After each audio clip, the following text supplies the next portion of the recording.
So ಅಂತೂ ಮದ್ರಾಸಿ ಸಿನಿಮಾನ ನೋಡಿದೆ. ಇದು ಹೇಗಿತ್ತು ಅಂತ ಹೇಳೋದು ಸ್ವಲ್ಪ ಕಷ್ಟನೇ, ಯಾಕಂದರೆ ಇದರಲ್ಲಿ ಒಳ್ಳೆ ರೈಟಿಂಗ್ ಇದೆ, ಅಷ್ಟೇ ಡಂಬ್ ರೈಟಿಂಗ್ ಕೂಡ ಇದೆ. ಮುರುಗದಾಸ್ ಅವರು ಒಳ್ಳೆ ಕಂಬ್ಯಾಕ್ ಮಾಡಿಸಿದ್ದಾರೆ ಅನ್ನೋ ಅಷ್ಟರಲ್ಲಿ, ಇಲ್ಲ ಇನ್ನು ಸ್ವಲ್ಪ ಹಿಂದೆನೇ ಇದ್ದೀನಿ, ಆ ಟಚ್ಚಿನ ವಾಪಸ್ ಬಂದಿಲ್ಲ ಅನ್ನೋ ರೀತಿ ಅವರೇ ಒಂದಷ್ಟು ಸೀಕ್ವೆನ್ಸಸ್ನ ತಂದಿದ್ದಾರೆ. ಸೊ ಬನ್ನಿ ಸಿನಿಮಾದಲ್ಲಿ ಏನಿತ್ತು ಏನಿಲ್ಲ ಮಾತಾಡ್ಕೊಂಬರೋಣ.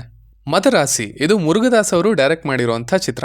ಅವರ ಗ್ರಾಫ್ ಸ್ಪೈಡರ್, ಸಕ್ಕರ್ ಹಾಗೆ ದರ್ಬಾರ್ ಇವೆಲ್ಲದರಿಂದ ಸ್ಲೋ ಆಗಿ ಇಳಿತಾ ಬಂದಿತ್ತು. ಆ್ಯಂಡ್ ಈಗ ರೀಸೆಂಟಾಗಿ ಬಂದಂಥ ಸಿಕಂದರ್ ಸಿನಿಮಾದಿಂದ ಪಾತಾಳಕ್ಕೆ ಸೇರಿತ್ತು ಅಂತ ಹೇಳ್ಬೋದು. ಮುಗೀತು ಮುರುಗದಾಸ್ ಅವರ ಕಥೆ ಅನ್ನೋ ಹಾಗೆ ಒಂದು ಒಪಿನಿಯನ್ ಬಂದಿದ್ದಂತೂ ಸುಳ್ಳಲ್ಲ. ಬಟ್ ಶಿವಕಾರ್ತಿಕೇಯನ್ ಅವರ ಮೇಲೆ ಒಂದು ಸಣ್ಣದಾಗಿ ನಂಬಿಕೆ ಇತ್ತು. ಈ 5 ವರ್ಷಗಳಲ್ಲಿ ಒಳ್ಳೆ ಫಿಲ್ಮ್ಸ್ ಜೊತೆಗೆ ವೆರೈಟಿ ಆಫ್ ಫಿಲ್ಮ್ಸ್ನ ಅವ್ರು ಮಾಡಿದ್ದಾರೆ, ಯೂನಿಕ್ ಅನ್ನಿಸ್ತವೆ ಎಲ್ಲವೂ ನೋಡಿದ್ರೆ. ಸೊ ಅದೇ ನಂಬಿಕೆ ಮೇಲೆ ಹೋಗಿದ್ದು. ಇನ್ನು ಸಿನಿಮಾದ ಕಥೆ ವಿಚಾರಕ್ಕೆ ಬರೋದಾದರೆ, ಟ್ರೈಲರ್ನಲ್ಲೇ ಹೇಳಿರೋ ಹಾಗೆ ಇಲ್ಲಿ ತಮಿಳುನಾಡಿಗೆ ಗನ್ ಸಪ್ಲೈ ಆಗೋದಕ್ಕೆ ಸ್ಟಾರ್ಟ್ ಆಗಿದೆ, ಅದರಲ್ಲೂ ತುಂಬ ದೊಡ್ಡ ಅಮೌಂಟ್ಗಳಲ್ಲಿ. ಬಟ್ ಅದು ಕಂಪ್ಲೀಟಾಗಿ ಇಂಪ್ಲಿಮೆಂಟ್ ಆಗಿಬಿಟ್ರೆ ಇಡೀ ಸ್ಟೇಟ್ ಹಾಳಾಗುತ್ತೆ ಅನ್ನೋ ಭಯ. ಸೊ ಅದನ್ನು ಈಗ ತಡಿಬೇಕು. ಸೊ ಅದನ್ನು ತಡೆಯೋದಕ್ಕೆ ಆಯ್ತಾ, ಇಲ್ಲಿ ಏನೇನು ಆಗುತ್ತೆ ಆ್ಯಂಡ್ ನಮ್ಮ ಹೀರೋನ ಕೆಲಸ ಇಲ್ಲಿ ಏನು ಅನ್ನೋದನ್ನೆಲ್ಲ ನೀವು ಸಿನಿಮಾದಲ್ಲೇ ನೋಡಿ ತಿಳ್ಕೊಳ್ಬೇಕು. ಇದರ ಪಾಸಿಟಿವ್ಸ್ ಕಡೆಗೆ ಬರೋದಾದರೆ, ಇಲ್ಲಿನ ರೈಟಿಂಗ್ ಚೆನ್ನಾಗಿತ್ತು. ಅದೇ ಆಗಲೇ ಹೇಳಿದ್ನಲ್ಲ, ಚೆನ್ನಾಗೂ ಇತ್ತು, ಡಂಬಾಗೂ ಇತ್ತು. ಅದ್ರ ಬಗ್ಗೆ ಮುಂದೆ ಮಾತಾಡೋಣ. ಬಟ್ ಮೇಯ್ನ್ಲಿ ಇಲ್ಲಿನ ಪಾತ್ರಗಳನ್ನು ಚೆನ್ನಾಗಿ ಬರೆದಿದ್ದಾರೆ ಅಂತ ಅನ್ನಿಸ್ತು. ನಮ್ಮ ಮೇನ್ ಕ್ಯಾರೆಕ್ಟರ್ನ ಆಗಲಿ, ಅವನದ್ದೇನು ಕಥೆ, ಅವನಿಗೇನಿದೆ ಪ್ರಾಬ್ಲಮ್, ಅದು ಹೇಗೆ ವರ್ಕ್ ಆಗುತ್ತೆ, ಹೀಗೆ. ಇನ್ನು ರುಕ್ಮಿಣಿ ಅವರ ಪಾತ್ರನೂ ಚೆನ್ನಾಗಿತ್ತು. ಆ್ಯಂಡ್ ಅದಕ್ಕೂ ಕೂಡ ಸಣ್ಣದಾಗಿ ಒಂದು ಬ್ಯಾಕ್ ಸ್ಟೋರಿ ಅಥವಾ reason. And I felt action ಫಿಲ್ಮ್ಸಲ್ಲಿ ಆ್ಯಂಡ್ ಕಮರ್ಷಿಯಲ್ ಬಿಗ್ ಸ್ಟಾರ್ ಫಿಲ್ಮ್ಗಳಲ್ಲಿ ಈ ಥರ ರೋಲ್ ಸಿಗೋದು ಕಷ್ಟ. ಆ್ಯಂಡ್ ಮೇಯ್ನ್ಲಿ ಬರ್ದಿರೋದಿಲ್ಲ ಯಾರು, ಬಟ್ ಇಲ್ಲಿ ಅದಿತ್ತು. ಒಂದೆರಡು ಒಳ್ಳೆ ಮೂಮೆಂಟ್ಸ್ ತುಂಬ ಚೆನ್ನಾಗಿದ್ವು. ಅಂದರೆ ಹೋಲ್ ಆ ಪಾಯಿಂಟ್ಗಳನ್ನು ಕನ್ವೇ ಮಾಡಿದ್ದು, ಆ ಸೀಕ್ವೆನ್ಸ್ಗಳೇ ತುಂಬ ಸಟಲ್ಲಾಗಿ ಎರಡೂ ಪಾತ್ರಗಳನ್ನು ಅವರ ಲವ್ ಸ್ಟೋರಿನ ಡಿಸ್ಕ್ರೈಬ್ ಮಾಡಿದರು ಅಂತ ಅನ್ನಿಸ್ತು. ಈ ಕಡೆ ವಿಲನ್ಗೂ ಕೂಡ ಸ್ವಲ್ಪ ಒಳ್ಳೆ ಬಿಲ್ಡಪ್ಪನ್ನೇ ಕೊಟ್ಟಿದ್ದಾರೆ. ಅವರಿಗೆ ಅಂತ ಒಂದು ಸೀಕ್ವೆನ್ಸಸ್ನ ಬರ್ತಿದ್ದಾರೆ. ಆ್ಯಂಡ್ ಅಫ್ಕೋರ್ಸ್ ಇಟ್ಸ್ ವಿದ್ಯುತ್ ಜಂವಾಲ್, ಅಣ್ಣ ತಿಂದಾಕ್ಬಿಡ್ತಾರೆ ಇಂಥ ರೋಲ್ಗಳನ್ನು. ಅವರಿಗೆ ಕೊಡಬೇಕಾಗಿರುವಂಥ ರೆಸ್ಪೆಕ್ಟ್ನ ಕೊಟ್ಟು, ಸೀಕ್ವೆನ್ಸ್ಗಳನ್ನು ಕೊಟ್ಟು ಚೆನ್ನಾಗಿ ಯೂಸ್ ಮಾಡಿಕೊಂಡ್ರು ಅಂತಲೂ ಅನ್ನಿಸ್ತು. ಆಲ್ಸೋ ಇನ್ನೊಂದು ಸ್ಪೈ ಕ್ಯಾರೆಕ್ಟರ್ ಬರುತ್ತೆ, ಅದು ಕೂಡ ಚೆನ್ನಾಗಿತ್ತು. ಅವನಿಗೂ ಒಂದು ಕ್ಲೋಜರ್ ಇದೆ, ಅವರಿಂದನೂ ಒಳ್ಳೆ ಮೂಮೆಂಟ್ ಕ್ರಿಯೇಟ್ ಆಗಿದೆ.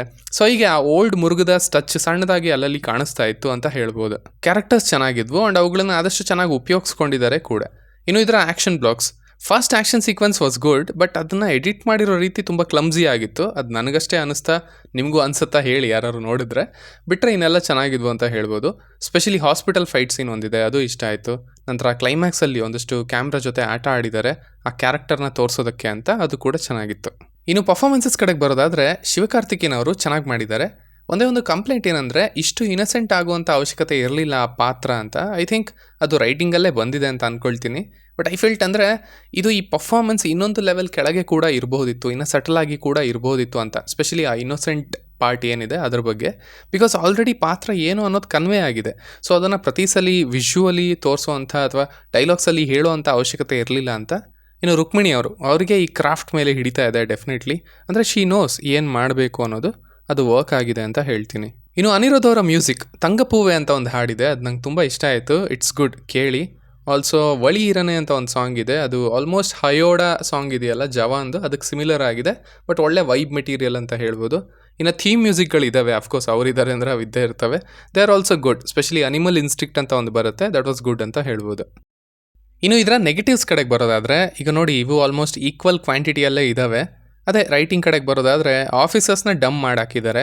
ಸೆಕೆಂಡ್ ಹಾಫ್ನಲ್ಲಿ ಲಿಟ್ರಲ್ ಆಗಿ ಒಂದು 30 ನಿಮಿಷ ಎಡಿಟ್ ಮಾಡ್ಬೋದು. ಬಿಕಾಸ್ ಅಲ್ಲಿ ಏನಿಲ್ಲ, ಇಲ್ಲಿಂದ ಅಲ್ಲಿಗೆ ಹೋಗೋದಷ್ಟೇ, ಅಲ್ಲಿಂದ ಇಲ್ಲಿಗೆ ಬರೋದಷ್ಟೇ.